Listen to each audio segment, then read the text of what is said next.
stampede went into automatic and up towards it.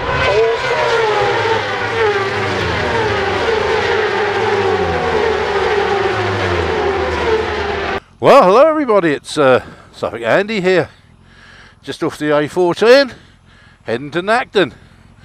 Let's have a little ride.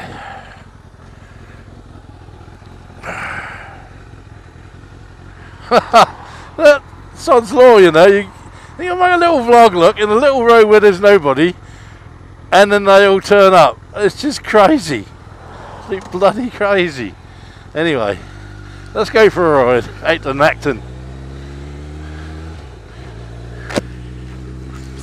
Well, I hope everybody's got over their illnesses and flus and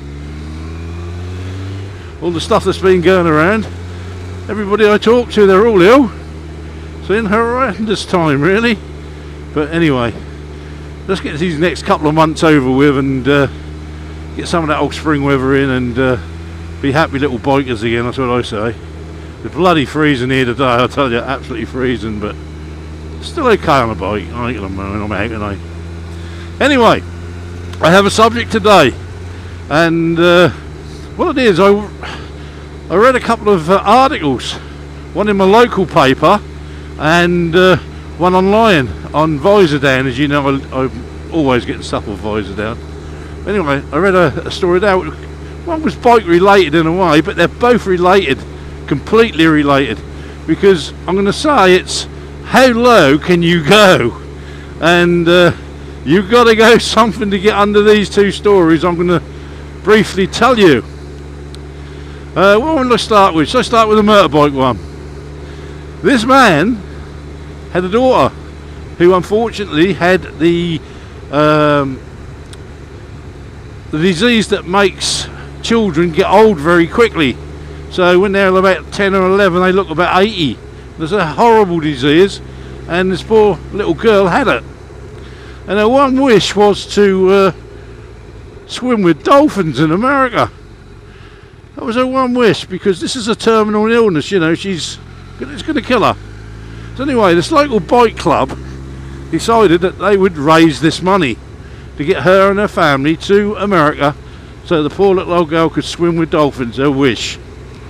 So they raised £3,500 for this little girl. Anyway, they called up a father and a mother. They said, come up to the club, you know, we're going to present you with the money to take your daughter to America. And only he turned up. Well, they said, well, where's your wife? And he said that she was, they said that she was ill. He said, she's ill, she can't be here. So, can't see her again. Oh, there you go. He said that she was ill. So anyway, they gave him the money and off he went. But guess what he done? He didn't take his daughter to a swim with dolphins in America. He left his wife and child and went on holiday himself with that money.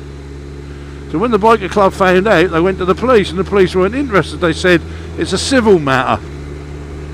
And they went a couple of 3 times and the police kept complaining, couldn't get anywhere. But when his wife actually found out that what he'd done, she went to the police and she made a complaint, and they actually carried it through and convicted him of theft. And he got 3 years in prison. You think, you know, that would be it. But it's not. He only came back and said that he wanted his a reduction on his sentence because he can't see his daughter who's terminal. What a fucking rat bag. And the judge just chucked it out and said, sod this, you know, you're taking the piss, mate, sort of thing, in their judgely ways. And so gladly he's stuck back in there for the rest of his sentence, and bloody good job too. Right, that is bad, you can't get no worse than that. Right, the one sort of the same sort of thing, and this happened in my town, Ipswich. There was a guy who used to work in London, and he used to go down to London every day from Ipswich, commute, and he was unfortunately on one of the trains that were blown up in the 7-7 bombers. I think that was about 2005. I think it was something like that, where 50 odd people were killed on the underground and a bus because of these suicide bombers in London. Well, unfortunately, the poor bugger was on one of these trains, undergrounds, and he was blown up and killed, basically. So anyway, oh, a nice little church there, that Necton church, little brick one. There you go, look at that. Be going there one day, show you. But anyway, yeah, so he's blown up. His wife received £250,000 for his death. Her son, I think was 14 at the time, he got £45,000. And her daughter, who was very young, got £100,000 because they said she would miss her dad longer than the son. I don't know how they worked that one out, but there you go. Anyway, this was put into trust till they got to 18 for the kids. When the boy got to 18, he didn't want to spend it all. He thought, well, there's a lot of money. What I'll do, I'll give it to me mum to look after, and then you know, when I want some, she'll be able to get me some, and you know, I'll be sensible with it, sort of thing. So he did.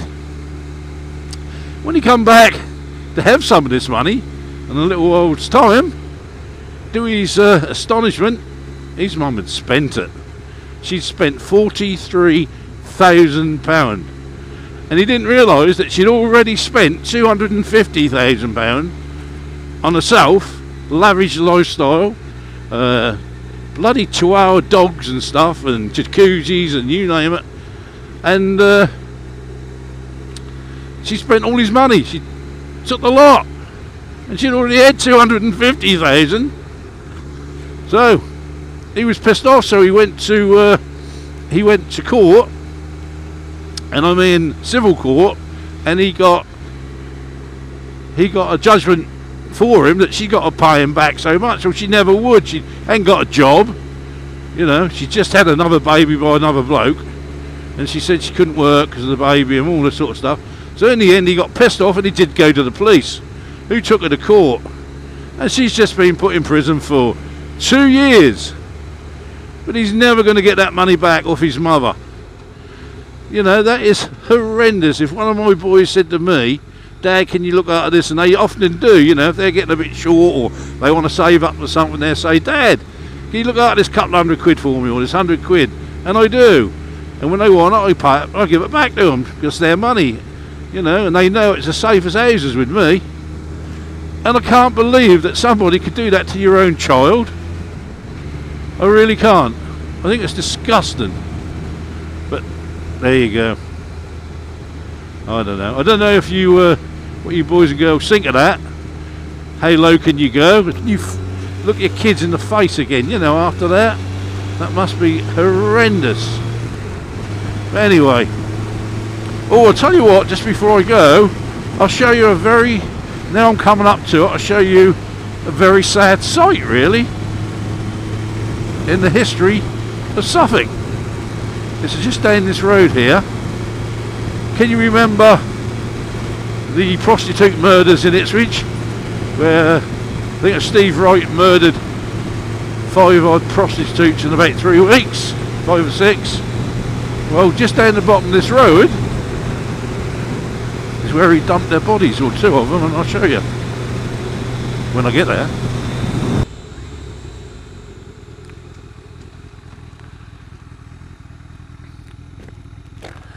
Right, if you see that road down there, you come this way a little bit more and you just look over here on this little bit of wooded area here. This is where Steve Wright dumped 2 of his naked prostitutes he'd murdered, just in this wood here. It's exactly where we are now. So it's a little bit of history or knowledge. There you go, in this little wood just here. 2 girls. Just in here, I think, just here. Very short little bit. Or this little farm. There you go. Little bit of knowledge for you. Right, I suppose I'll make my way home.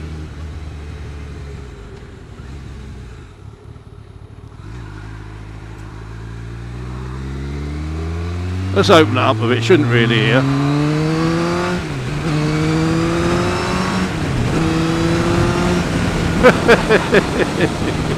Don't look at that. Isn't that lovely when you can just pull a bloody bike back? There's something about it, isn't there? There's something about it. You know, even an old man like me still love it. Never lost that feeling, you know, from when I first rid bikes to now. I still like riding the bike fucking quick when I get the chance. I should know different really, but there you go. There's something, I don't know what it is. I try not to let the wrist rule my head anymore, but even at my age sometimes it does, and we all know what I mean. So anyway, I think that's enough of me. Suffing Andy.